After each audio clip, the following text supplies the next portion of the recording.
toxicodependência é uma doença dolorosa, não é? As pessoas sofrem muito, sofrem em todos os aspectos.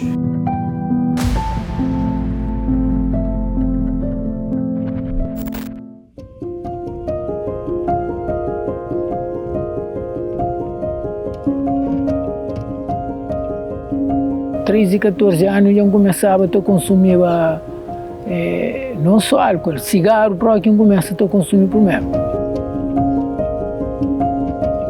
Aos 13 anos também experimentei a paginha. Então comecei a ausentar-me de casa logo que chegasse da escola. Comecei a colegar com pessoas mais velhas do que mim. Comecei a experimentar a primeira droga, o álcool. Lá, a escola, que tanto gostava, começar a ter aquele valor.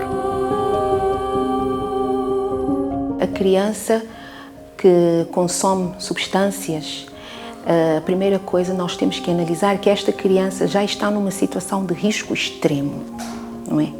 São crianças que sofrem traumas, sofreram traumas psicológicos, negligência familiar, violência muitas vezes, abandono escolar, ou seja, tem uma situação de exclusão social severa.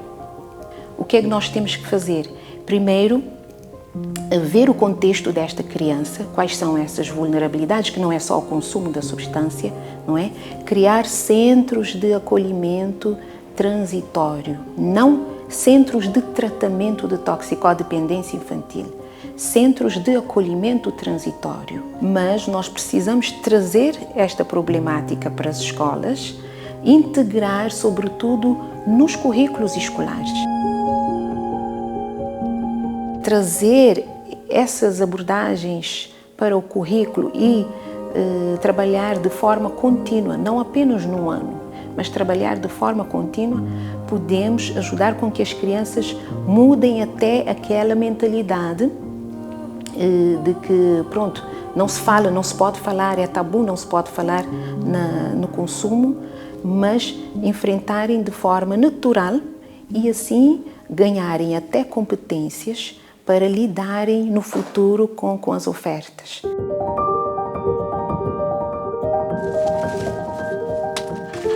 Meu marido, minha avó, ele estava trabalhando na Trapiche. Então ele estava no momento que ele está ausente, tinha aquela tendência já de entrar dentro de barraca, onde é que tinha aquele pipa de calda e onde é que sempre estava a fazer aquela troca de alimbique, aquele groco, de alimbique para a barraca quando ele estava a sair. E nunca te lembrei exatamente qual é a idade que eu tinha quando me experimentar aquele groco pela primeira vez. Mas que fui cedo.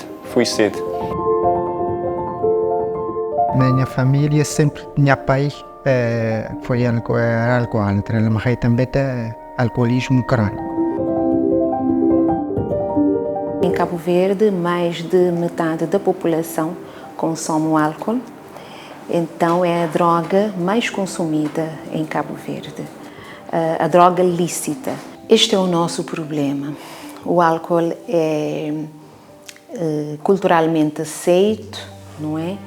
Faz parte das nossas tradições, das nossas festas. Nós não estamos aqui a criticar essas práticas culturais. O que é que nós queremos mostrar? Até que ponto isto ficou tão enraizado e ver o outro lado da moeda. Os problemas que o álcool tem trazido à nossa sociedade. Agora chegamos numa fase que nós precisamos pôr na balança. Então, naquele momento, com amigos, influenciado para colegas, então acaba para usar pela primeira vez coisa e álcool, mas concretamente foi cerveja. Então acaba para gosto. Sim, eu gostava, nunca usava de volta, então acaba gosta. Então continua a usar, mas controladamente. Se pambava em discoteca, se encastava, consumir, nunca estava, porque já ficava isolado, triste, quieto, nunca conseguia divertir. Tinha que consumir a pamba, pensava mais aberta. O consumo funcional é um dos mais perigos.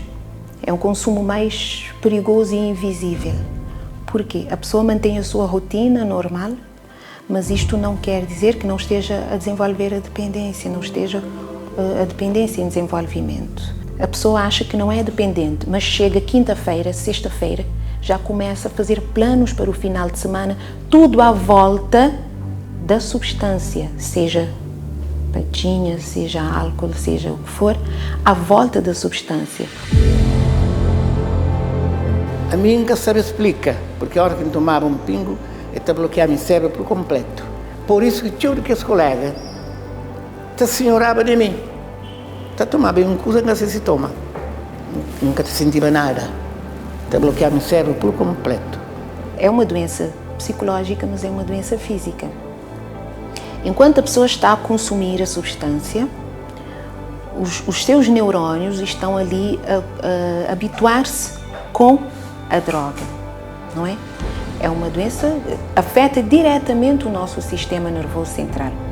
E vai chegar um dia em que o físico mesmo da pessoa, o sistema nervoso central, vai pedir a substância.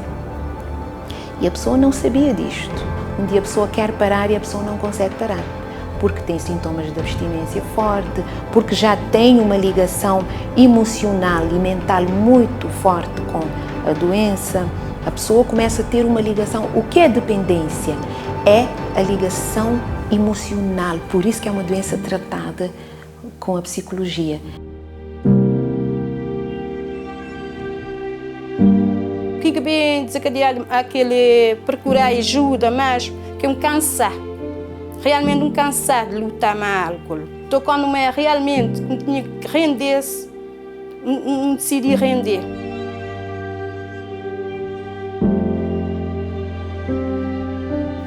Acabei de chegar a uma conclusão que me só nunca está conseguindo, já me precisava de algum apoio técnico.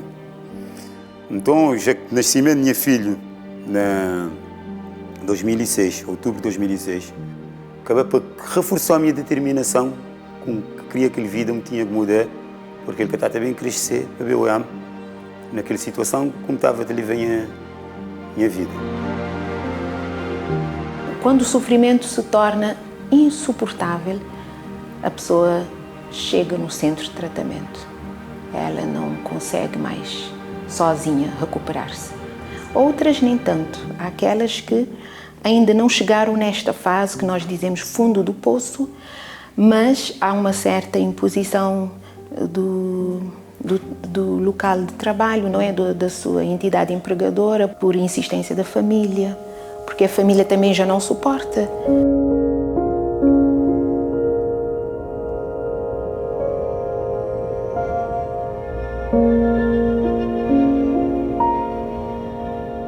O tratamento involuntário só em casos excepcionais.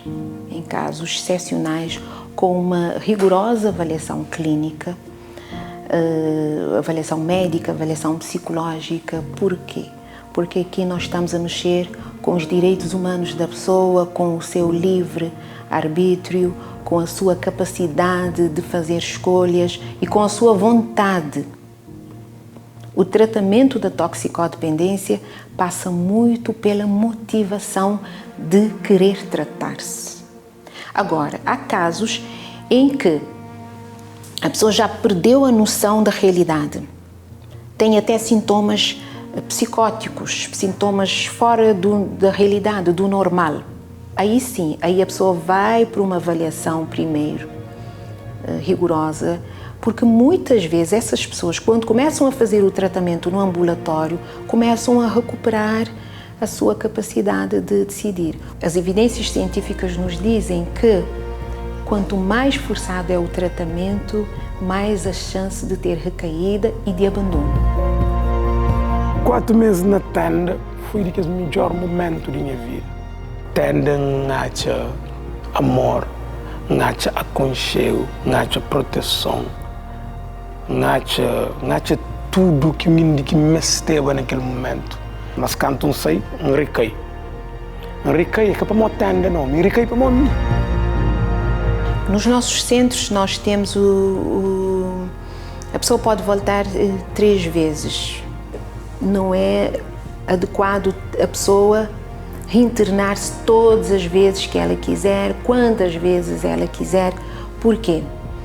Porque se nós fizermos isso, nós estamos a até perpetuar a doença da pessoa. Nós estamos a ajudar a pessoa até a ficar nesta doença, digamos assim. A pessoa precisa entender que o tratamento no internamento, num centro de internamento, é apenas uma fase do processo. É um processo longo que se inicia na vida da pessoa.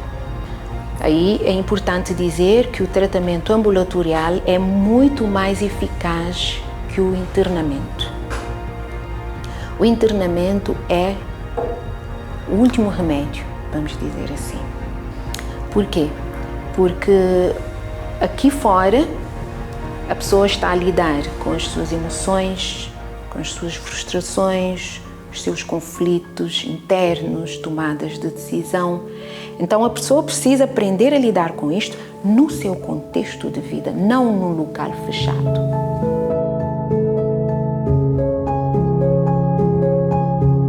É certo que precisamos ter respostas, respostas atuais, respostas na hora exata para os casos de dependência, para os casos muito críticos que precisam de internamento. Mas na minha opinião pessoal e muito técnica, o que nós precisamos é de reforçar a prevenção, trabalhar na prevenção e não abrir mais centros. Eu costumo dizer que todos nós somos fiscalizadores. Cada cidadão tem um papel importante na prevenção do consumo de substâncias. Todos nós podemos fazer alguma coisa. Precisamos estudar e entrar mais a fundo nesta problemática.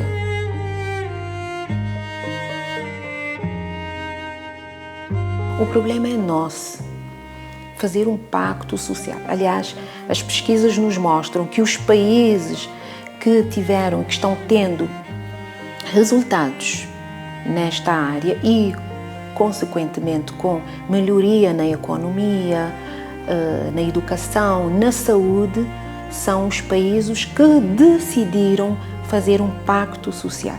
O Estado, sociedade civil, setor privado, todos nós.